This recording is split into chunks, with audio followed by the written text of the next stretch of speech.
Welcome back to the Noise Podcast. Live from New York, New York. We are in a new studio today. Shout out the Podcast NYC, getting us right as we enter the wild card round. This season, we're pulling back the curtain on the grind of betting an entire NFL season. With an analytical approach, real-time reaction, and an honest look at the highs and lows, each episode gives you a seat at the table as the NFL season unfolds. Whether you're betting alongside us or just here for the sweat, welcome back to the Noise. Don't work. Smart guys wanted to fit in, so they made up a term called analytics. The analytics don't mean anything in football. Take those numbers and you can make them say whatever you want. The numbers, basically.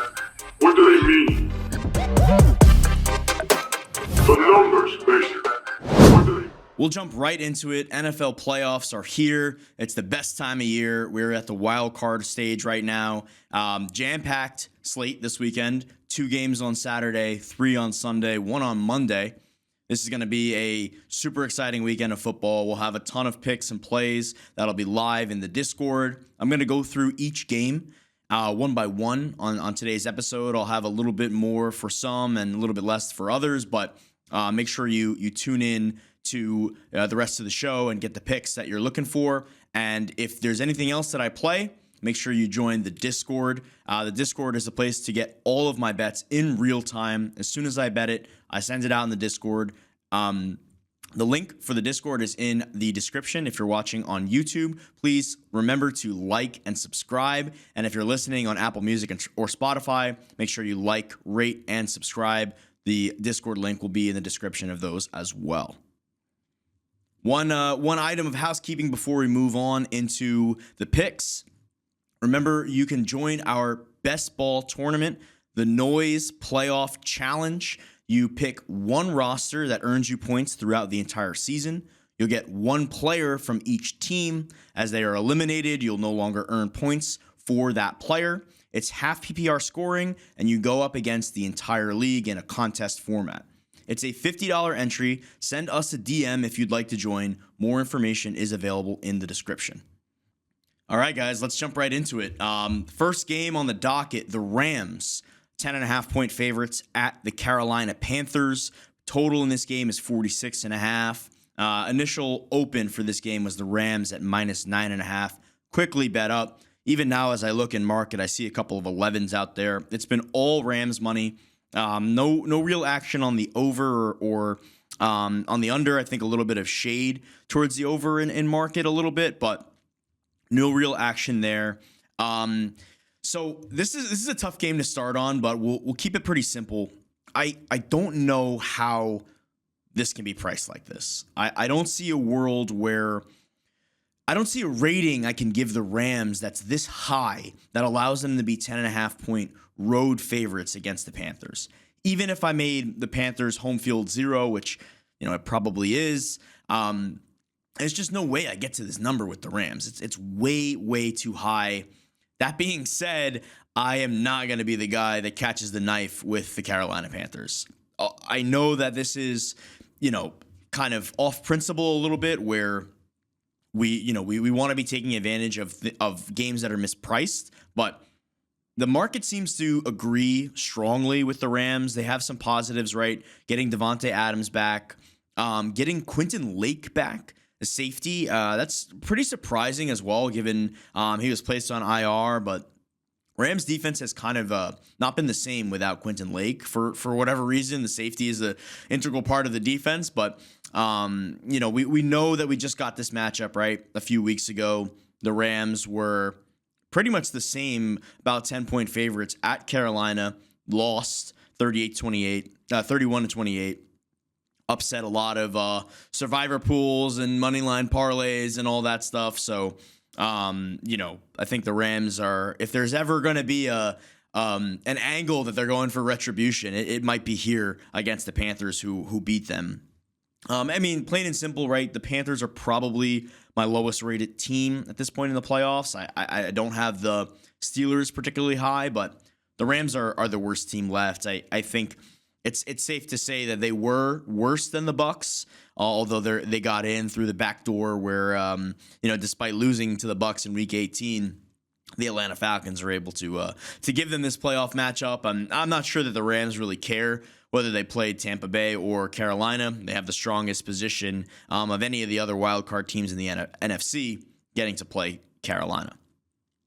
So looking at the weather really quick, there's going to be a little bit of rain. I see some wind gusts at potentially up to 20 miles an hour, which, is that 15 to 20 mile an hour range is where you start to see some impact. I haven't really seen much impact to the total yet, so I think it's safe to assume that this isn't going to be a game that's severely impacted by weather, but definitely something to keep an eye on over the course of the week. It's not stopping anybody from betting the Rams, and it's really kind of holding flat at this total. So everything looks like a Rams blowout, right? And while that feels a little bit too simple to be true, I think that's going to be kind of a theme with some of these other games that we go through where it feels like the simple thing is going to be what we end up playing, and I don't want to get overcomplicated with any of these games, but I'm looking at the Rams from a team total perspective at 28.5. I think they go over this number, especially in a game where the over feels like it has some support. I would imagine that if there was more under money coming in because of the weather, maybe there's some over money that's balancing that out, perhaps, or just being underneath that 47.5 key number. I felt like there could be some action towards the over. So I haven't played it yet, just because I'd like to see a true weather report come Saturday or even Friday.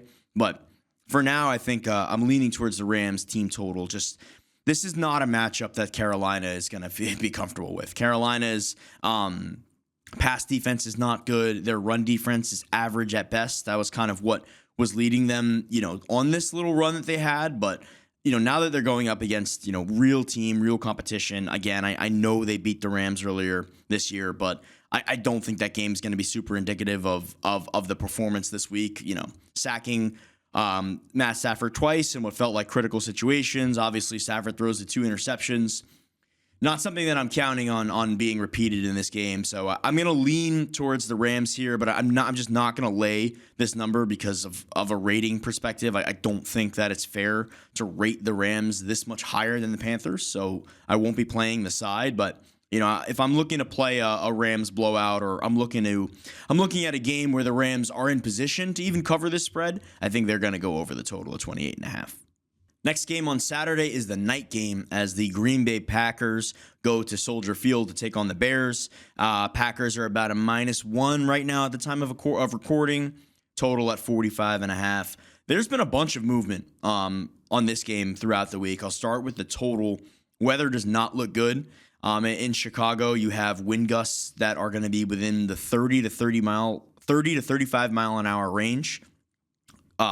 With sustained winds in the 15 to 20 mile an hour range. There's going to be some snow. Snow's not super important. It's really the wind that we're focusing on, but I don't think that this is a similar game to the Panthers, where the market was kind of just waiting it out to see the official report. You immediately saw this total go down from 47.5 to 45.5. I don't think that's entirely because of the weather, and I'll talk about that in a second, but definitely the weather is going to be a big impact and something you want to monitor before you enter any plays, or especially any props on this one. We want to see what we're looking at later in the week. So from a side perspective, Green Bay right now at a -1. This is kind of flip-flop throughout the week. We've seen Green Bay -1. We saw Bears -1. We saw some pick'em. This may be partially as injury news came out throughout the week, but we've talked about this on the podcast kind of all year. Moves through 0 are not significant. It's not, it's not like a game that opens 2.5 and closes 3.5, right? That's a extremely significant move where there's a ton of support for, whatever team moves through a key number like 3. When you have a team going from -1 to +1, although it feels like it's a big move because of the flip as a favorite, it's really one of the least significant moves there is. So I wouldn't put much stock into that. That being said, I kind of like the Packers here. I've been looking for opportunities to fade the Bears team that has, vastly outperformed everyone's expectation. We kind of got to a point in the season where we were like, all right, well, the Bears offense is good. And obviously they're missing some pieces right now. Romo Dunes is potentially going to play. He has the foot injury. He's questionable for this game. I'm not sure if he's going to play. If he does, I know that he won't be 100%. So we're kind of putting a bit of a question mark on him. The Bears' run game has been electric, right? With Ben Johnson at the helm, he's been able to, craft a very, very good run game with both DeAndre Swift and Kai Monangai.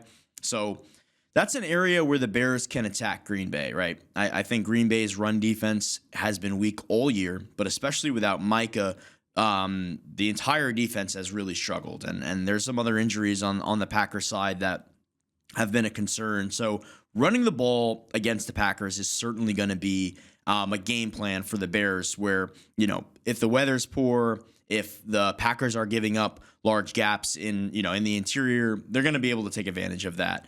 At least from a scheme perspective.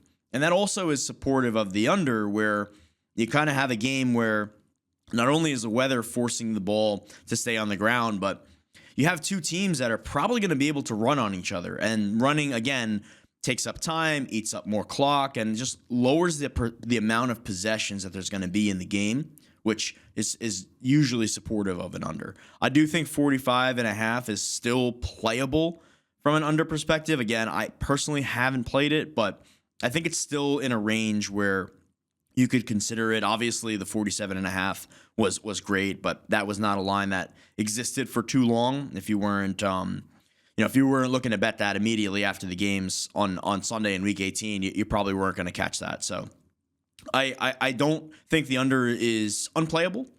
I do lean Green Bay here. I think that you're going to get a game where Matt LaFleur doesn't need to do that much to go up against Chicago. We've been looking for opportunities to kind of fade them a little bit. Chicago's pass defense has been a funnel all year, but where they've been really good is they've gotten a ton of turnovers.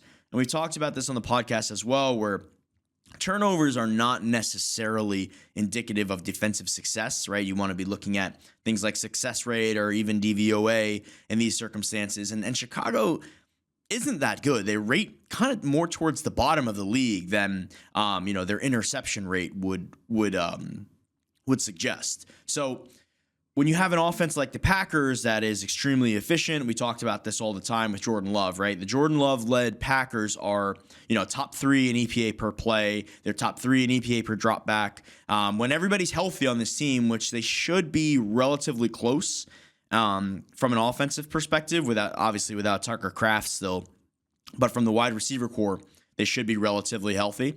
This is a very, very good offense that's hard to stop. Jacobs, I'm hopeful is healthier. I know that he's been really banged up down the stretch, but having a full week off, I hope he's in a good position. And the Bears have a ton of defensive injuries as well, right? We mentioned Romo Dunes, who's already kind of iffy for this game, but they have like 3 defensive backs that are all questionable for this game. I do expect that, it's the playoffs. It might be their only playoff game. They're going to try to get these guys on the field. But looking at this injury report for the Chicago Bears, I'm a little bit concerned with who's actually going to be out there. So I have a lean towards the Packers. I will probably end up playing a little bit of this kind of at the close of this podcast. But on the under, I'm waiting to take a position on. I'd like to see if maybe the Bears have some of these guys end up playing, and if we get a little bit of a better weather report later on, I'd like to see where this number goes, especially in this 45.5 range where it's not a dead range, right? But 44.5 being the next key number, quote unquote. So I'm okay to kind of wait this out a little bit and maybe on Saturday end up making a play. From a prop perspective, I like DeAndre Swift, longest rush over 13.5. We talked about this again with the Packers' defensive struggles. They are giving up explosive plays. Ben Johnson and the Bears' offense has been designed to try to get these big chunk plays. I think Swift at 13.5 is just a little bit too low. I think they're going to be able to generate some explosive plays against the Packers defense. And this is almost a bit of a hedge on, kind of how we framed this game, right? Where the teams are going to be running the ball a ton, right? And the thought with that, right, is that if they're running the ball a lot, they're shortening the amount of possessions there are in the game, extending time of possession for each offense, and that's going to keep us in an under situation. Where an under loses, right, is when they have explosive plays or they have extremely efficient offenses that, despite running the ball, they're running chunk play after chunk play, which when I look at these two teams stylistically is all very well possible. So I'd like to look at DeAndre Swift breaking off a big one. If that ends up being a touchdown that kind of screws with unders, that's obviously in play. So a little bit of a hedge on that, but just more understanding that there are multiple avenues for these teams to score, and that's why this total is kind of trapped in this range. So I like Swift at 13.5. I think that's a little bit too low for the type of explosives that this offense can generate. Moving into Sunday, we'll look at the Buffalo Bills at -1.5 going into Jacksonville to take on Trevor Lawrence and the Jaguars. Total at 51.5, highest total on the board for all these playoff games. I don't know if I'm sold on Jacksonville, right? We've talked about this. It feels like week after week. I've said, right, I had division prices on Jacksonville at above 3-1. I had alternate win totals just to kind of play on the potential that this team had, especially with the schedule that they had. They ended up winning a bunch of pivotal games, right? Like that Chiefs game, beating Denver as well, which have cemented them as a divisional lead and really overperformed expectation despite all the upside they had. Liam Cohen, I think, has been better throughout the year, and especially after they were able to get all these pieces together at the same time. The offense looks really good. The run game finally looks better. Jacksonville is a decent team right now. I'm not quite sold yet. I'd like to see a really good game from Jacksonville against a good opponent. Not that beating the Chiefs wasn't a valid win, or although in hindsight maybe it wasn't as good as it seemed, and beating Denver is a great win from a offensive perspective, being able to put up points on what I believe to be the best or second best defense in the NFL. But I'm not so high on Bo Nix. I've talked about this before, where that Denver offense sometimes feels like a ticking time bomb, where if they're not in the perfect game state, they are not going to be able to perform. So I like to see Jacksonville go and get a true solid win.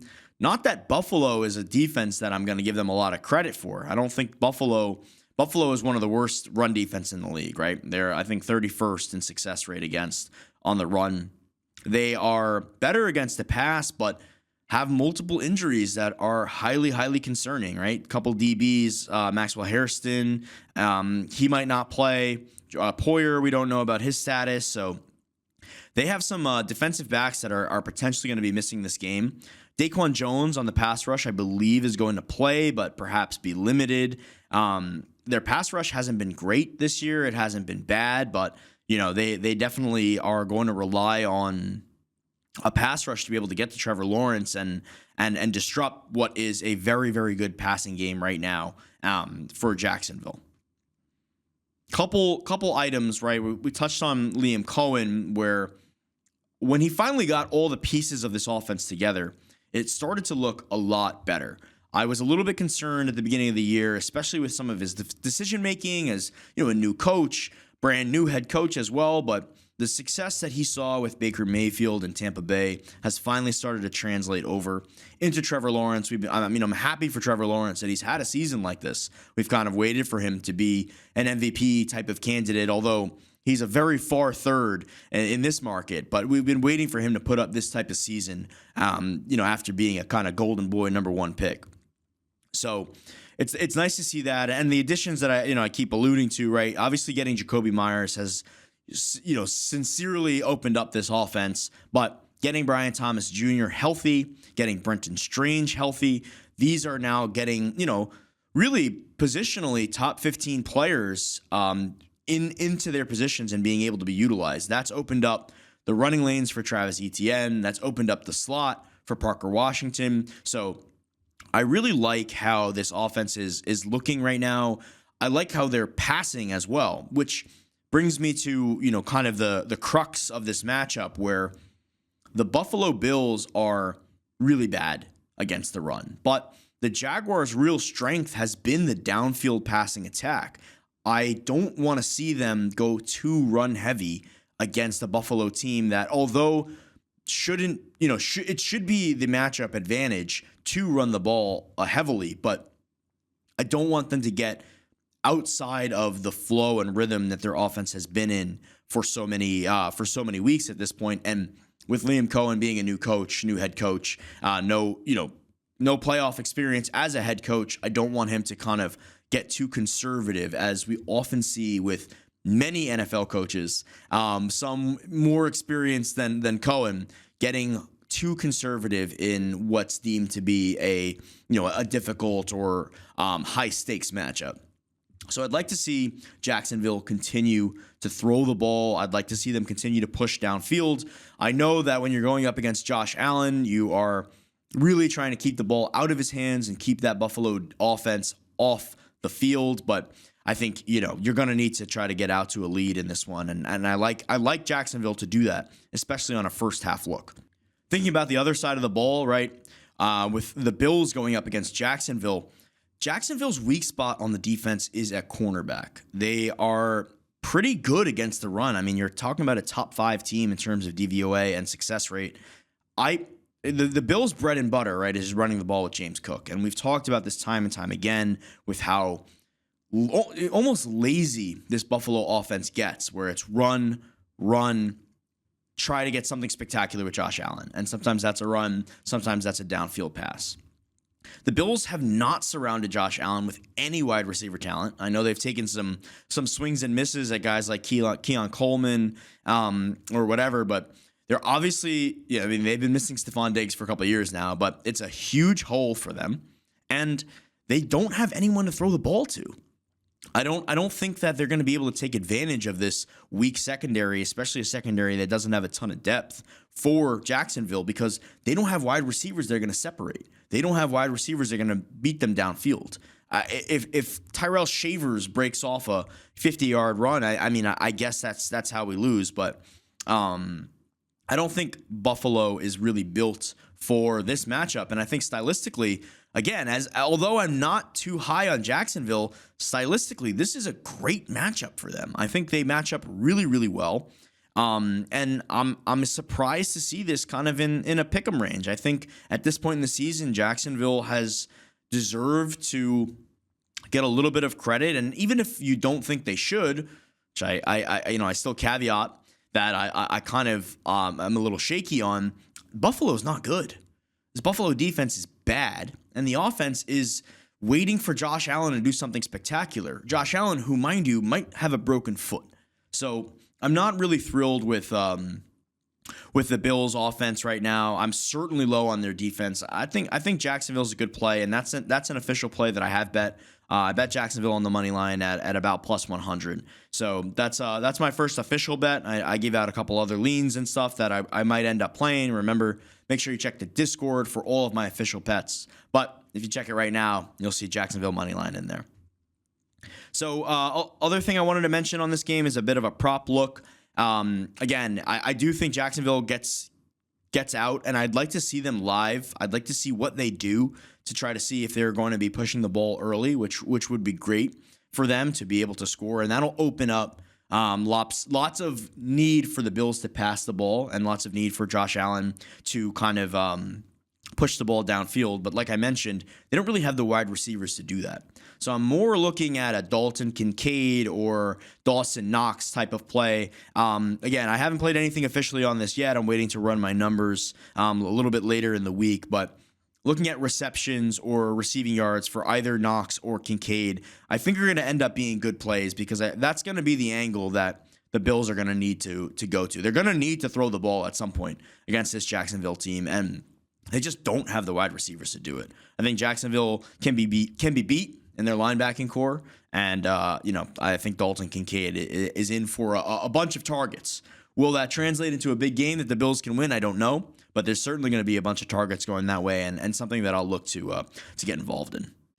Stepping into Sunday afternoon, We have the San Francisco 49ers. They are plus 4.5 at the Eagles with a total of 44.5. This is one of the bigger line moves of the week, both towards the Eagles and towards the under. The Eagles initially opened at like -3. That was a very, very soft -3. Again, if you weren't moving very quickly on the night that these opened up, you were not going to catch that. Quickly out to 3.5, and then as some more negative injury news came out for San Francisco, you're really seeing this continuously bet towards the Eagles. Also bet towards the under, which initially I wasn't exactly sure on, but kind of diving into this game a little bit deeper, I think it makes a lot of sense that directionally they went under. There will be some weather concerns. I don't think it's going to be particularly pretty in Philadelphia this Sunday, but nothing that really jumps out as something that I'm making any plays because of or off anything because of. But bottom line here is the Niners are in big trouble. This is a terrible matchup for them first and foremost, but we'll talk a little bit about the injuries. We know the defense has been decimated, right? We know that, Fred Warner's been out all year or most of the year, and Nick Bosa, and some of their other key pieces. I think they've lost almost every single linebacker at some point, and not all of them are back. So the defense is in trouble. The guys that they have out there are just not that good. And from an offensive perspective, I mean, again, this is what I talked about last week on the podcast, where to me, I think this is a Shanahan masterclass this year, because not only did he win all these games with Mac Jones under center, he won it without really any skill players out there. Ricky Pearsall has missed multiple games this season, and he's now re-aggravated his knee injury, meaning that he's 50-50 to go on Sunday. But again, even if he is a full participant, I'm not quite sure that he's going to be quite healthy enough to really make an impact in this game, being one of their only real downfield threats. Trent Williams, left tackle, is also questionable for this game. Initially, it seemed like he was definitely going to play, and he's actually been a bit of an Iron Man this year, not really missing much time at all. But now we're getting reports later in the week that he's a true questionable. I do think by the time we get to Friday, when this podcast actually comes out, it will he'll be playing, but I'm not exactly thrilled that he's still pretty banged up like he is right now. That's kind of where they're at from an injury perspective. From just a scheme perspective, I think even if the Niners had a couple more of their guys in from an offensive perspective, they don't match up particularly well against the Eagles. Eagles play a lot of single high, they play a lot of man, and they don't have the guys to beat them, right? I don't think you're going to have a game where Juwan Jennings and Kendrick Bourne and these guys are really beating man-to-man coverage, or they're creating a lot of separation. And, they're okay, but they're not world beaters. George Kittle, again, I'm not saying he's going to be neutralized by any means, but he's really a guy that they look to beat zones with, where they're trying to find soft spots over the middle with Kittle. So I think against a team that's more willing to play a little bit of man-to-man and more willing to press, I think the Niners are going to be in a bit of trouble here. I do expect that the Eagles offense should move the ball without much issue against the Niners.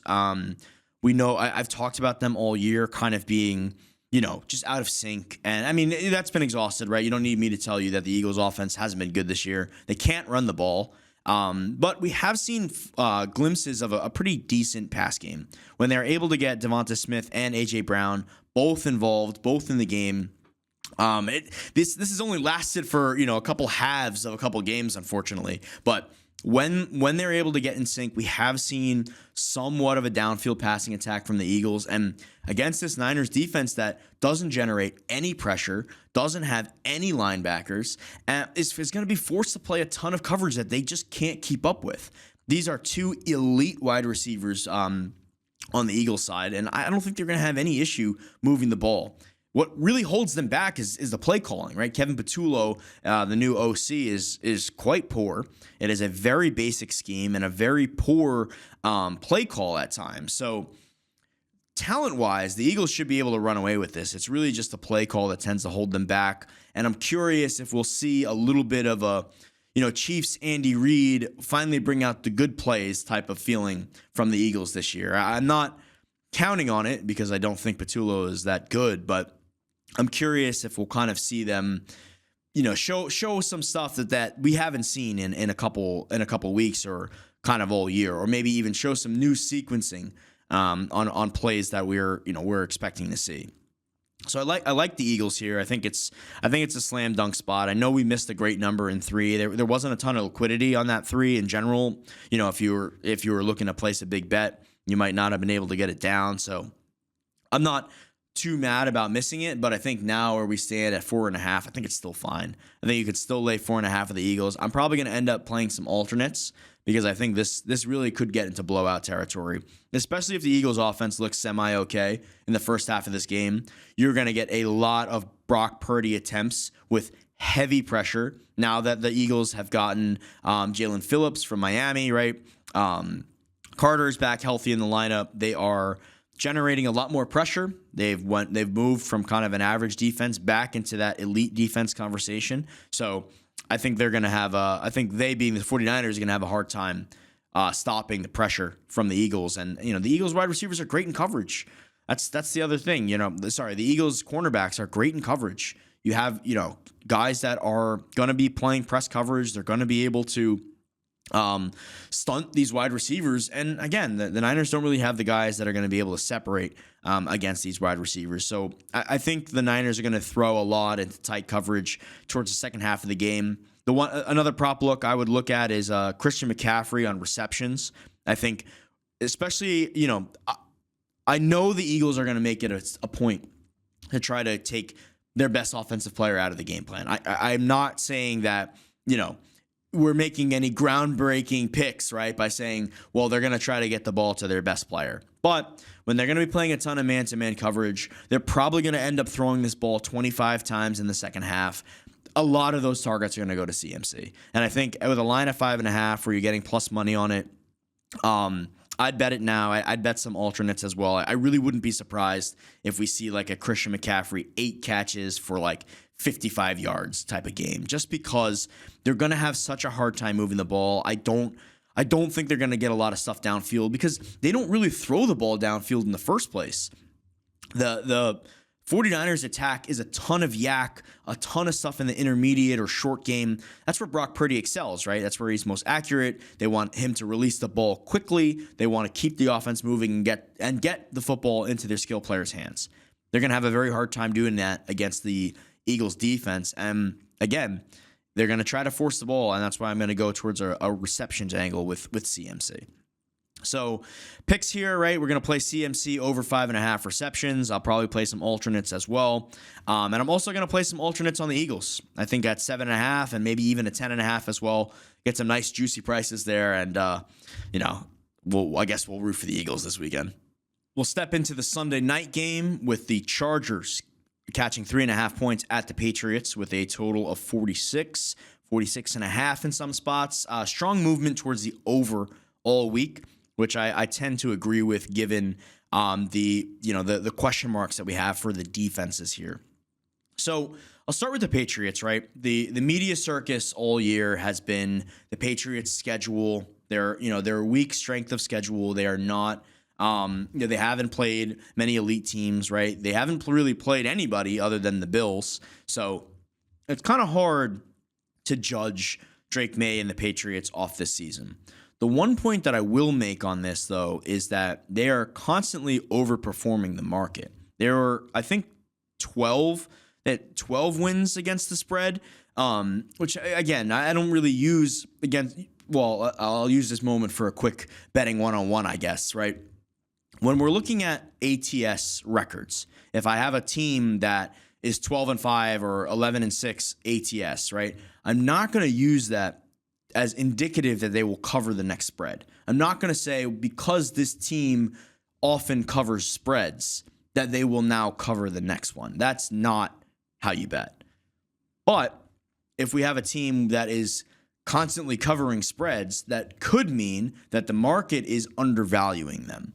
And we didn't exactly see that with the Patriots because we felt like the market was giving them a ton of respect, especially by the time we got into the week 8 to 9 range, right? Once the Patriots started to get going, I think, once they were at that like 7-1 mark or something on the season, you really started to see the market give them a ton of respect. And they didn't play a ton of tough teams. Like they were laying 14 points against the Jets, right? That's a ton of respect. That's a ton of points. Maybe that line was a little bit more about how bad the Jets were this year than how good the Patriots are. But my point being, it felt like throughout the season, based on rating, that the Patriots were getting a ton of respect. That being said, if the Patriots are getting all this perceived respect in the market and they're still consistently covering spreads, that kind of tells you that perhaps the market is still undervaluing them. And that's what leaves us with a very interesting matchup against the Chargers here, where it is maybe the Patriots' first look at a good team that's not the Buffalo Bills. And again, we've questioned how good the Bills actually are earlier on the show. So the defense for the Patriots is what I'm most concerned about. I do think that the offense is going to be a little bit more repeatable against the Chargers defense, or just in general. I think the offensive success that we saw from the Bills, I think Drake May's legit, right? This MVP campaign for Drake May is legit. My pick is still Stafford, but I think this is a legit MVP case for Drake May. He looks like an actual top 5 quarterback. Although, again, some of the counting stats have benefited from the weak schedule. The team record has probably benefited from the weak schedule, but I think Drake May is the real deal. Where I'm more concerned is the defense. They had a bit of a longer injury report this weekend. I do expect a lot of these guys to play. I think there was just a bit more of a cautious, hey, we don't need to let our guys go out there and get hurt in week 18.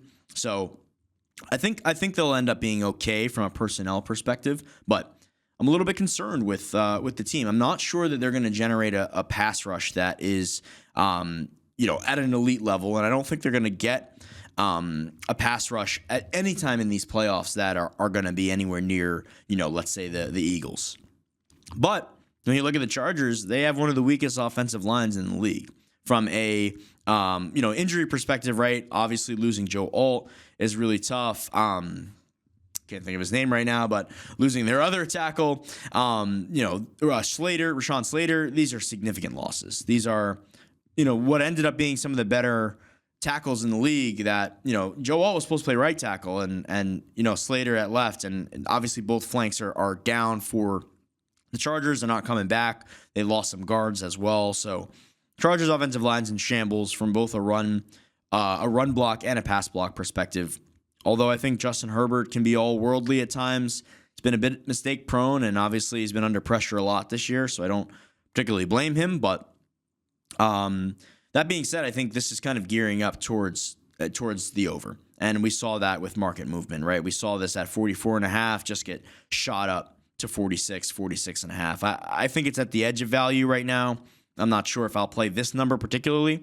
I might look to take this live instead. You obviously have Drake May playing in his first playoff game. If they get the ball first, maybe, a little bit of first drive jitters. They go 3 and out or something, and we're able to get a lower number, or perhaps even, if the Chargers start with the ball, we know they have some sort of tendency to play a little bit too conservative as well. So we'll see how this shakes up live. I think it's a game that I'm more likely to play live than I will pregame. 3.5, right?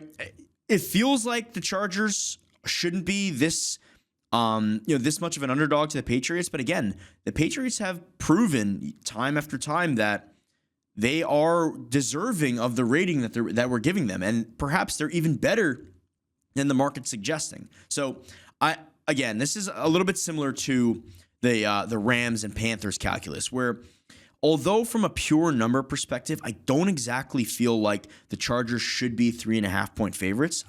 I'm not gonna catch the knife here. I'm not gonna be the guy that bets the Chargers just because I think the number isn't exactly right. In the regular season, I would have certainly played the Chargers already. I probably would have played them twice. But now that we're into the playoffs and we're kind of going to be entering, a bit of a different NFL, I'm not running to catch the hook here with the Chargers. I'm certainly not going to lay this number with the Patriots, but I'm not looking to run and bet the Chargers. Prop angle I like in this one is Justin Herbert over on his passing yards. I think market's been a little slow on this in general. The Chargers end up throwing a ton more than than we expect. Their run game is really bad also, so it's going to be hard for them to, although it feels like they're content to run the ball into the dirt multiple times a game. I mean, Greg Roden is a mockery at certain points, but we'll get into that in an off-season podcast, and then I'll talk a little bit more about some of the coaching carousel stuff later. I want to keep this focused on picks for Wild Card Weekend, but I like Justin Herbert over his passing yards right now. I think the number is a little bit too low, and I think you're going to get into a game state where Justin Herbert's going to be forced to throw the ball. And again, another angle, right? If you're watching the game live, if you're in this game state where Justin Herbert needs to throw the ball, maybe you're not able to get, or maybe we're not able to get up to that 240 number or something because they have such a poor first half. Live angle, you want to look at the rushing yards for Herbert, right? If he is constantly passing, they're constantly dropping back. If the pressure is getting home, or just based on the number of dropbacks we might have, Justin Herbert's probably going to start running the ball a little bit to catch those first downs. So take a look at that in the live market. And remember, we will be live for every game in the Discord. Last weekend, we had a great Saturday, a good Sunday as well. Just picking off bad prices in the live market, looking at game states, and kind of just trying to figure out, what these teams are going to be doing in these game states, and making bets based off of that. The live market is far more inefficient than the lines that we're talking about right now. These lines that we're talking about for all these games are, they've been built up over the week. We're going up against the best models and the best people, and now that they have less games to focus on, even more resources get poured into what these pregame lines are. When the games go live, a lot of this goes out the window. The game state that is created by the live environment is far different, but the sports books don't have time or the resources to catch up, in the sense that their algorithms are going to be still trading off of the pregame lines as a derivative.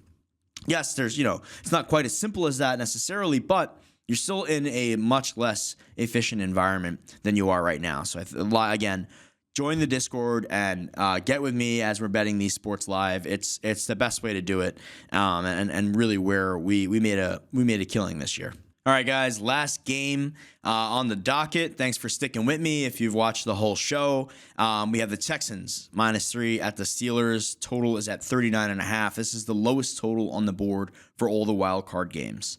Movement in this one, both sides, right? Texans opened up a very juiced and, again, very soft 2.5, 3. Immediately got bet out to 3.5. And then on Tuesday, we saw a bunch of market movement back towards the Steelers, with all those 3.5s getting caught. So we're kind of sitting at a -3, -110, which feels about right for this game. I've talked a lot about the Steelers not being a good team. I do not like their passing attack at all. I don't like how everything is yak-based. Kenneth Gainwell being the most important receiver on the team, it doesn't feel right. Going up against a Texans defense that is able to generate a ton of pressure, potentially can take away DK Metcalf with the best cornerback in the league, Derek Stingley. Kamari Lassiter is questionable for the game. I do expect him to go, but if he's out, that's a significant impact to the Texans secondary. But I don't believe in the Steelers offense. I don't think Mike Tomlin's a good coach at this point in his career. I'm not understanding why the Steelers are getting support. But that being said, I'm not thrilled with the Texans either. The big thing against the Steelers is that they are able to generate pass rush sometimes, but their run defense hasn't been that good. And if you're able to run on them, and again, keep the ball out of Aaron Rodgers' hands, they are very hit or miss on their offensive sequencing. If they are not able to land these short passes, or they keep them too short, they are very prone to a ton of 3-and-outs. So if you're running the ball efficiently and effectively against them, and you force 3-and-outs like the best defense in the league should, this could end up being a pretty lopsided Texans game. The issue lies with the Texans can't run the ball. Woody Marks has not been good, but on top of that, right, just the run scheme has been poor. The Texans, we've been kind of waiting for them to breathe a breath of fresh air on offense. I know I was a big hater of Bobby Slowick, and now that he's been replaced, I don't think it's any better. I know that CJ Stroud is better than, the performances that he's put up. They have a ton of offensive talent with Nico Collins and Jordan Higgins out there. Dalton Schultz is a good player. They have a bunch of ancillary wide receivers that they recycle as well, or that they cycle as well. I just, from a play call, from a scheme perspective, I'm just really concerned with whether or not the Texans can take advantage of the matchup that they're given. If they put CJ Stroud in multiple 3rd and long scenarios where they're just asking him to be rushed by TJ Watt and Highsmith, you're waiting to lose that game. And I think the Texans could very well be in that position. 3 feels right.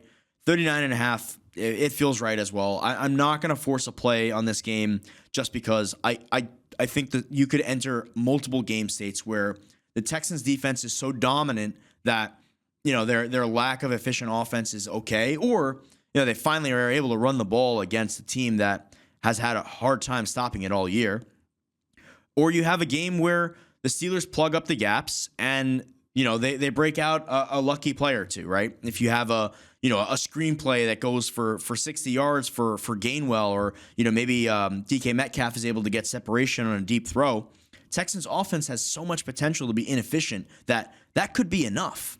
So I'm not really excited for this game at all. It's a standalone on a Monday. I know the Texans are happy that they're finally not playing the first game, but I'm leaving this one alone. Maybe some prop looks later as we dig a little bit more into it. I'll release those in the Discord as well. But gonna skip this one from a side and total perspective. Just not a matchup that I'm looking forward to. Not a game that I'm looking forward to watching either. All right, guys, and that'll do it for the wild card episode of the Noise Podcast. Thank you guys so much for listening. Remember, if you're not in the Discord already, make sure you join. That's where you can get all of my plays in real time. We're in the Discord every Sunday live, and as the football season ends, we're going to start to transition into some other sports as well. So definitely, want to make sure that you're involved and around for that. We're going to have a really big 2026 betting on sports. So make sure you guys get in the Discord. If you're watching on YouTube, please remember to like and subscribe. Really helps us on the algorithm if you comment as well. And if you're listening to us on Apple Music or Spotify, please remember to like, rate, and subscribe. Last note, I mentioned this earlier in the show, but remember, our best ball tournament is live, the Noise Media Playoff Challenge. Pick one roster to earn you points throughout the entire season. You'll pick one player from each team. It's going to be half PPR scoring. You go up against the entire league in contest format. It's a $50 entry. Send us a DM if you want to join. More information in the description on whatever platform you're listening to. That'll do it for this episode of the Noise Podcast. Thanks again for listening. This is your host, Max Gilson. Godspeed.